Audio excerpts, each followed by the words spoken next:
I love weddings, and one of my favorite things is definitely a sign like this, which is carried by the little bridesmaid. This is in Danish, but in English it says, "Are you ready, Dad? Here comes Mom." And it's the cutest thing ever. In this video, I'll show you exactly how to design this. And in the same series of tutorials, I also showed you how to design these table numbers and menu cards, as well as these bottle openers, which I used for place cards. If you are interested in watching the other tutorials, you can find them on the playlist up here. For this project, I used my Agma P3 48 watt to cut and engrave this heart. If you are interested in learning more about the machine I used, I dropped my affiliate link as well as a 15% discount code in the description. Now that I've shown you how to make designs for bottle openers or place cards, and I made table cards and drink menus, if you haven't watched these videos, I did drop the links to both of them below in the description. But now it's time to make something secret for my uncle and aunt. I agreed with my niece that she wanted to carry a sign in the church that says, "Are you ready, Dad? Here comes Mom." This is in Danish, and it's a sign that I previously made for my own stepdaughter's wedding. So let's show you how you would create this and how I'm going to make it and implement these flowers which the bride and groom chose. So I will ungroup this. First of all, you do need a heart. If you don't know how to draw hearts, I did make a tutorial on exactly how, using Lightburn. But for now, I'm just going to use this heart. And before you say, I can just Google hearts and trace it in Lightburn, just be aware that when you are tracing other people's SVG, not only is it a violation on copyright in case it isn't public available, the image you're tracing. Also, if you are making a project and you want it to be absolutely symmetrical, it's way better to design your own. And drawing a heart literally takes seconds in Lightburn. But let's make this heart and put my little advice aside. So I will grab my flowers again and I will scale them up because they are going to look tiny otherwise.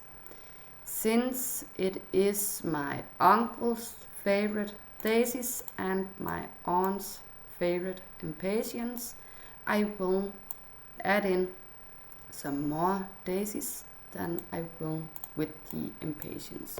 So let's duplicate this one, and the way you do that is by clicking it, and then you can either right click or hit Ctrl D and duplicate. Now that I have this one, I want to flip it. So I will go up here and hit mirror selection horizontally.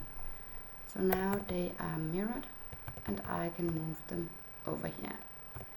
If I want these two to be perfectly aligned, I could mark both and group them, and then I could use align selected objects, and the same for the impatiens, but I actually want to place them freehand. If we even rotate them just a time, move them a little bit down here. I think this might look prettier. So now that I am done, I will show you again how to cut these to shapes if you missed it in my last tutorials. So I will pick all my elements and I will group them together. It is really, really important that the layer you are going to cut is set to fill. The layer you are going to use for cutting doesn't really matter if it's set to fill or cut. But I will duplicate my heart. Then I will click these flowers, hold down Ctrl or Command if you're on a Mac, and click the heart. And then you go to Tools and you choose Cut Shapes. I am in the filled view style this time. In my last tutorial I mentioned how I always toggle over to wireframe smooth, but it doesn't really matter on this project. So I will click the excess text and just hit backslash and delete it. So now I want to type in some text. If you do remember, I had some fonts which my uncle and aunt like. So I'll just copy and paste these down here, because now I am going to use these to create my heart. I will type it in English, but since I am Danish, I will translate it to Danish afterwards. But let's type in, are you ready, Dad? Oh, sorry, I'll actually just type in, are you ready?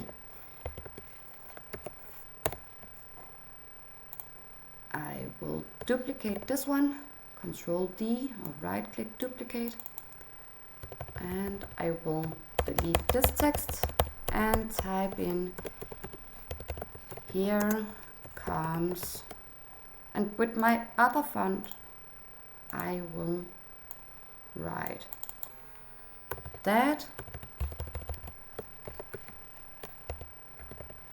and question mark.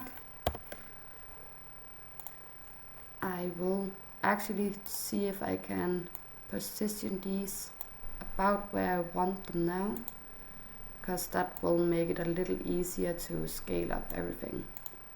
So I do want that to be bigger, and then I can move this up a little like that, and that should probably be around here, and here comes should be around here. And then I will duplicate the dad and I will type in mom, M-O-M. So let's see if we can get these arranged.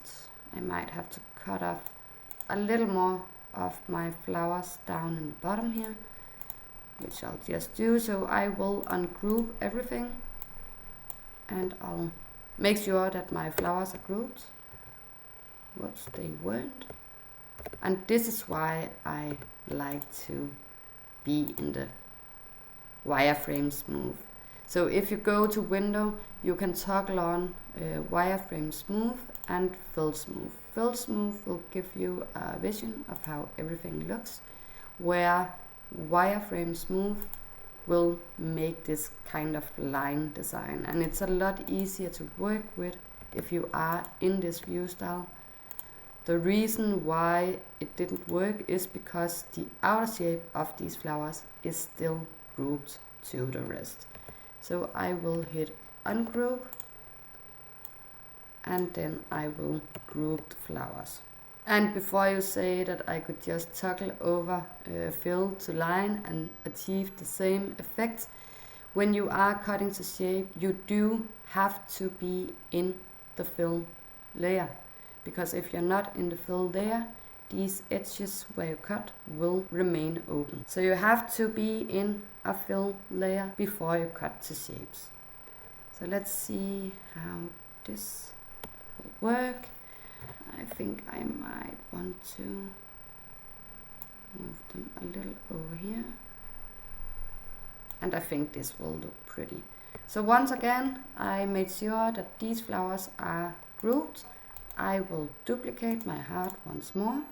I will click my flower, click the heart, and then I will go to tools and choose cut shapes. And now I can delete this one. And now my heart is a whole lot prettier. So to be able to see it a little clearer, I will shift back to filled smooth. And there you go. So now I want to align the text. I will mark everything and then I will align selected objects along their vertical centers, like that.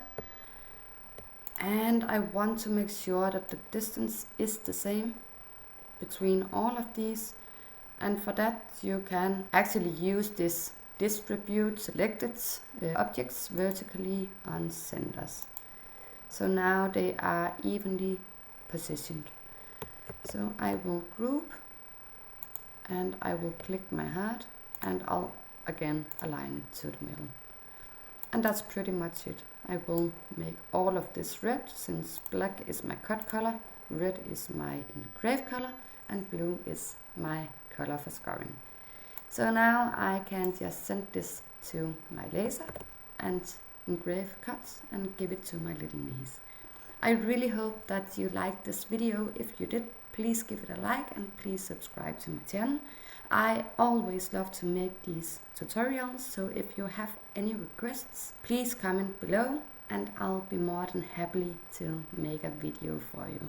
The heart, by the way, on this one is 30 centimeters in width. The height isn't a fixed measurement, it just followed the width, but I find that 30 centimeters in width, which is almost 12 inches, is really great for a sign of this style. If you want to watch some pictures after the wedding of how it went, you are very welcome to join my Facebook group Laser Up with Mimo Design, where I have my own little community. But thank you so much for watching and I hope to see you soon.